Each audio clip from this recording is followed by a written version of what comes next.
Ara els ballarem una de les 4 xotes del far, la xota de Sant Jaume, que acompanyada cada any la processó del nostre patró.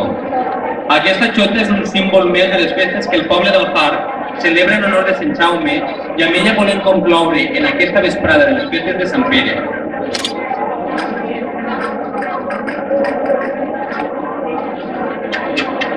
Amb la xota de Sant Jaume, l'Escola de Danses del Far vol desitjar a tot el poble de Real unes bones festes i fins una altra ocasió.